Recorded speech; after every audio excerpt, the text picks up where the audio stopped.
नमस्कार दोस्तों। आपका होस्ट एवं दोस्त दीपक अवस्थी आपके सामने आज एक कहानी के माध्यम से आपसे एक क्वेश्चन पूछने की कोशिश कर रहा है। तो उसका जवाब प्लीज़ आप लोगों को कमेंट्स के थ्रू देना है। उस क्वेश्चन में जो भी पूछा जा रहा है उसको बड़ी ही बारीकी से सुनिए और फिर उसका आंसर उसमें दीजिए। कहानी का नाम है पहचान करने का तरीका। तो कहानी इस प्रकार है। एक दुष्ट आत्मा, बुरी आत्मा एक सुंदर सी लड़की को एक फूल के रूप में बदल देती है। जब लड़की फूल के रूप में बदल जाती है तो पूरे दिन वो फूल के रूप में ही रहती है, एक पेड़ पे लगी रहती है।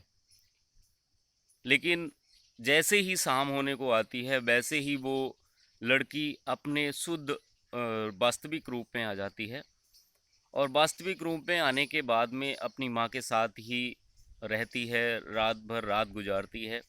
जैसे ही सुबह होती है, सूरज उगता है, सूरज उगने से पहले ही वो दुष्ट आत्मा फिर से उसको एक सुंदर से फूल के रूप में ही फिर से परिवर्तित कर देती है।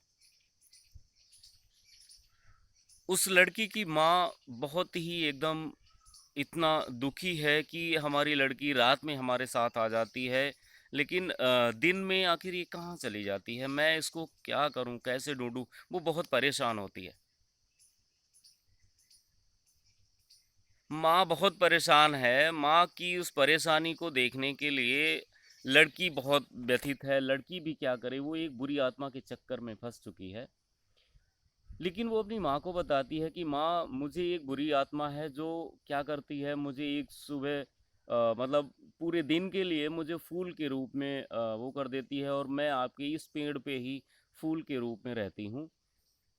तो अब माँ से कहती है कि माँ, मुझे अगर उस फूल को, जिस समय मैं फूल बन जाती हूँ उस समय अगर आप उस फूल को तोड़ लें, जो फूल मतलब मैं जिस फूल को बन जाती हूँ, जो फूल है उस फूल को अगर आप तोड़ लेती हैं तो उस बुरी आत्मा का जो उस पे प्रभाव है वो दूषित हो जाएगा और मैं हमेशा के लिए ही आपकी लड़की बन कर के रहूँगी।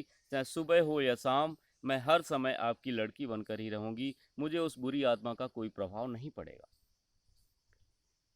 अब माँ जैसे ही सुबह होती है, माँ को नहीं पता चलता है कि हमारी बेटी किस फूल में होगी, किस फूल के रूप में उसकी बेटी होगी।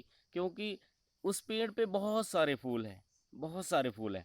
वो सारे फूल तोड़ के पता कर सकती है क्या? नहीं, तो सारे फूल भी नहीं तोड़ सकती। इससे क्या है, क्योंकि जब वो सारे फूल अगर तोड़ देगी तब भी उसका दुष्प्रभाव उस लड़की के ऊपर से नहीं हटेगा। क्योंकि बुरी आत्मा केवल एक फूल को तोड़ने पर ही, जिस फूल को, जो लड़की उस फूल को बनी है, तो केवल उस फूल को ही अगर उस पेड़ से तोड़ा जाए तभी उस दुष्ट आत्मा का जो प्रभाव है वो खत्म हो सकता है, अदरवाइज नहीं। तो प्लीज़ आप लोगों से गुजारिश है कि प्लीज़ इसका आंसर ज़रूर बताएं कि वो उसकी माँ उस पौधे से फूल को, उसी फूल को कैसे तोड़े जिससे कि जो लड़की है उसकी, वो फिर से अपनी वास्तविक रूप में आ जाएगी और उस दुष्ट आत्मा का उस फूल से उस लड़की के ऊपर से जो प्रभाव है उसका, वो ख़त्म हो जाएगा। तो प्लीज़ आप इसका आंसर ज़रूर बताएं।